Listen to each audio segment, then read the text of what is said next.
Hello friends, welcome back to my channel Gyan Sankalp. तो friends, ये मेरा वेस्टर्न पॉलिटिकल थिंकर की रिवीजन सीरीज चल रही है। मैंने इससे पहले आपको बहुत सारे थिंकर करा रखे हैं। प्लीज़ आप मेरे चैनल पे प्लेलिस्ट बनी हो वेस्टर्न पॉलिटिकल थिंकर की, आप उसे जाके प्लीज़ विजिट कीजिए, आपके लिए काफ़ी हेल्पफुल रहेगा। जेएस मिल मैंने इससे पहले की क्लास में करा रखा, आज मैं बेंथम कराने वाली हूँ। तो फ्रेंड्स, आपको मेरे चैनल पे पॉलिटिकल थ्योरी की भी क्लासेस मिलेगी, इसके अलावा कंपैरेटिव पॉलिटिक्स की क्लास है और एक 1000 क्वेश्चन सीरीज है जो यूजीसी नेट के प्रीवियस ईयर के क्वेश्चन की श्रृंखला है। आप प्लीज़ ज़रूर विजिट कीजिए, आपके लिए काफ़ी हेल्पफुल है। अगर आपका सब्जेक्ट पॉलिटिकल साइंस है तो ये चैनल आपको काफ़ी हेल्प करेगा, आपकी प्रिपरेशन में बहुत सारी आपकी हेल्प करेगी, प्रिपरेशन में आपकी काफ़ी मदद करेगी। तो फ्रेंड्स, अगर आपको किसी वजह से ये चैनल हेल्पफुल लग रहा है, अगर आपको प्रिपरेशन में थोड़ी भी हेल्प करिए, तो आप प्लीज़ मेरे चैनल को सब्सक्राइब कीजिए, मेरे वीडियो को लाइक कीजिए। तो आज का क्लास में स्टार्ट करते हैं। जेरेमी बेंथम, इनका पूरा नाम है जेरेमी बेंथम। कब हुआ? 1748 से 1832 से इनकी मृत्यु होती है। जेरेमी बेंथम का जन्म लंदन में हुआ था और इनकी जो बुक है, बुक आप बिल्कुल ध्यान रखिएगा। पहला है बुक फ्रेगमेंट ऑफ गवर्नमेंट 1891, दूसरी एन इंट्रोडक्शन, नहीं ऐसे मतलब सीरियल वाइज तो नहीं है, आप बुक्स का नाम आप इसका स्क्रीनशॉट भी ले सकते हो फ्रेंड, जो आप बार बार उस स्क्रीनशॉट को देखोगे ताकि आपको याद हो जाए। मैं एक एक बार सारे बुक का नाम बता देती हूँ। An introduction to the principle of moral and the legislation 1879, constitutional code 1830, plan of parliamentary reform 1870, Bentham's radical reform bill 1819, emancipate your colonies address to the national convention of France as 1893, the principle of international law ऐसे था उनका, discourses on civil and penal legislation,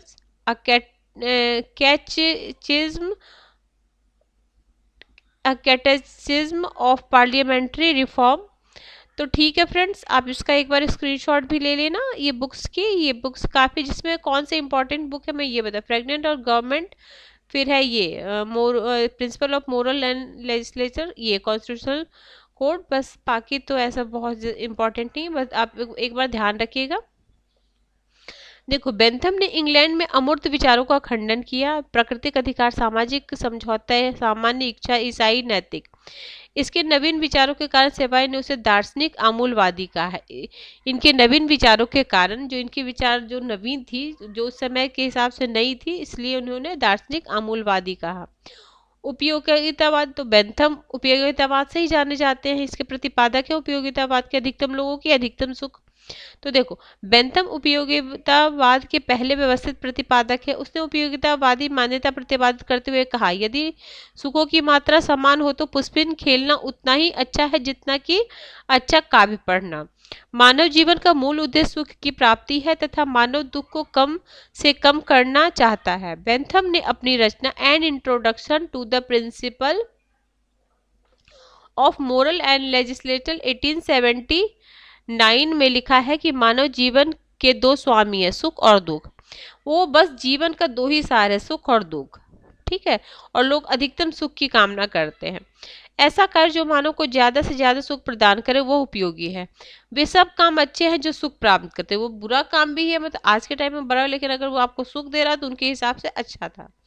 वो समाज अच्छा है जहां अधिकतम व्यक्तियों का अधिकतम सुख हो। बेंथम के अनुसार सुख मात्रात्मक होती है और वही जो इनके शिष्य हैं वो बोलते हैं जो सुख है वो गुणात्मक है। बेंथम एक उपयोगितावादी विचारक, उपयोगितावाद को परिणामवाद भी कहा जाता है। ये ध्यान रखिएगा वर्ड, कभी कभी क्वेश्चन ना वर्ड को चेंज करके मॉडिफाई करके पूछा जाता है, तो परिणामवाद भी कहा जाता है। बेंथम के सुख मापने की गणना को सुखवादी आकलन, हाँ, ये वाला याद रखिए, ये ही लाइन ये आ जाता है, फेलसेफिकल कैलकुलस कहा जाता है।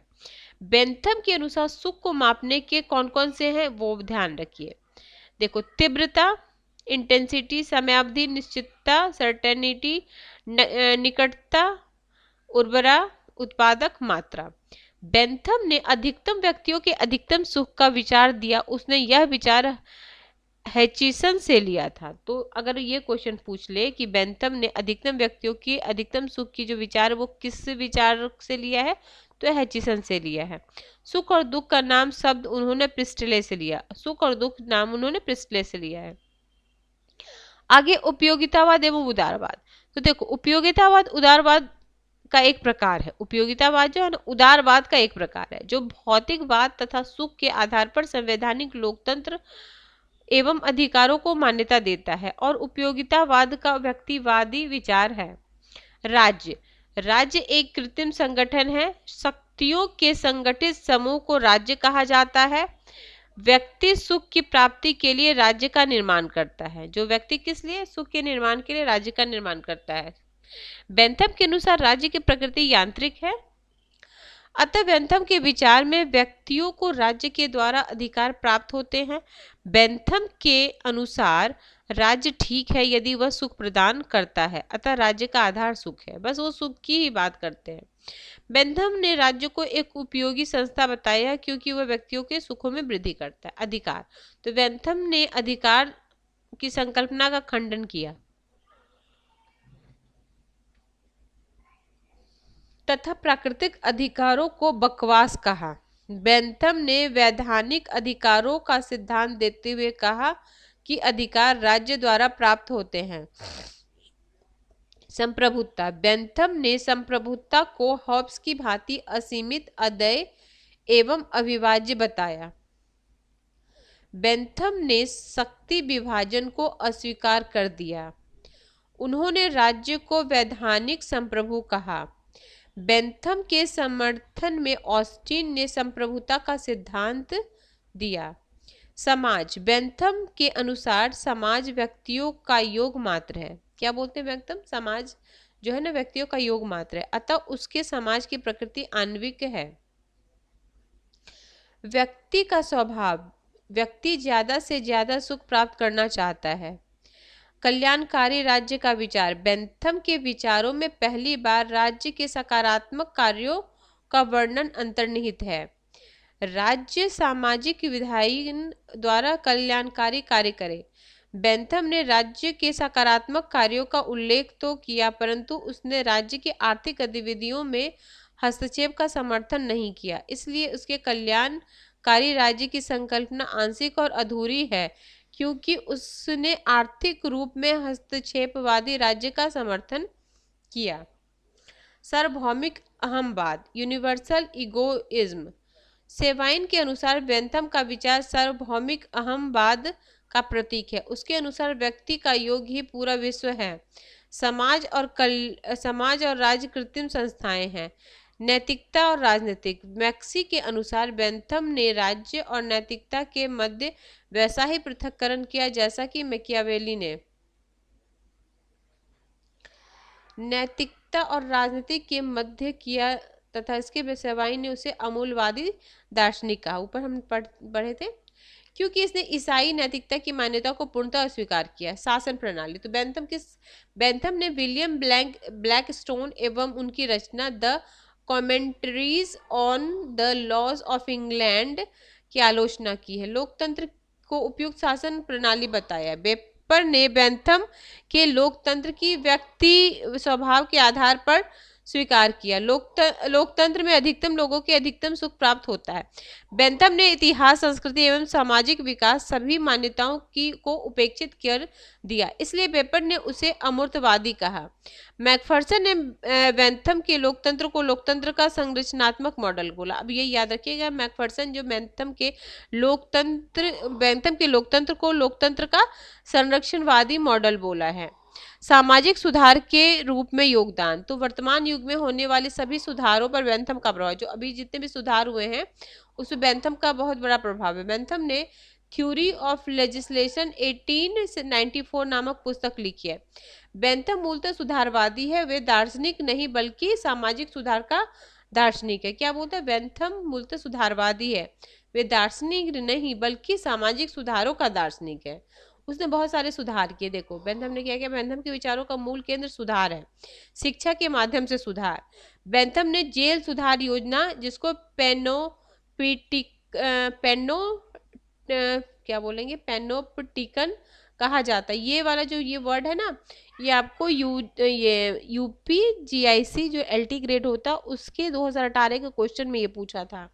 ये जो वर्ड है ये किसने किस किस परपेक्स में हुआ है, तो जेल सुधार के, मतलब अलग अलग था, कानून, जेल सुधार, इस तरह का 4 ऑप्शन दिया था। तो पेनोप्टिकन किसके लिए है, जेल सुधार के लिए ये वर्ड का यूज हुआ है। बेंथम ने एक व्यक्ति, ये भी इनका एक व्यक्ति एक मत की बात किया, जबकि मिल ने भारित मत प्रणाली की कि जो पढ़ा लिखा ज्यादा, जो ज्यादा धनवान है उनके मत की वैल्यू ज्यादा होनी चाहिए, बट बेंथम ने एक व्यक्ति एक मत की बात की है। कार्लाइन ने बेंथम के दर्शन को सुअर का दर्शन का, पिग फिलॉसफी का है। बेंथम ने अपने विचारों में कल्याणकारी राज्य का आधार रखा है। उन्होंने राज्य के नकारात्मक कार्यों की बजाय राज्य के सकारात्मक कार्यों पर बल दिया। ठीक है, ये ध्यान रखिएगा, वो नकारात्मक कार्यों के बजाय सकारात्मक कार्यों पर बल दिया है। उन्हें सबसे बड़ा सामाजिक सुधारक माना जाता है, जो बेंथम है बहुत बड़े सामाजिक सुधारक माने जाते हैं। उन्होंने ब्लैक स्टोन के विचारों का खंडन किया, हम पढ़ चुके हैं। विधि एवं सामाजिक सुधारों का कोई भी ऐसा क्षेत्र नहीं है जहाँ बेंथम का प्रभाव नहीं है। विधि और सामाजिक सुधार में ऐसा कोई भी क्षेत्र नहीं है जहाँ उनका प्रभाव नहीं है। सार्वभौमिक मताधिकार का समर्थन तथा मताधिकार शिक्षित व्यक्तियों को ही प्राप्त हो, महिला शामिल नहीं है। ठीक है, उसमें गुप्त मत, जबकि ये जो जेस मिल है महिलाओं की भी उसकी बात करते हैं।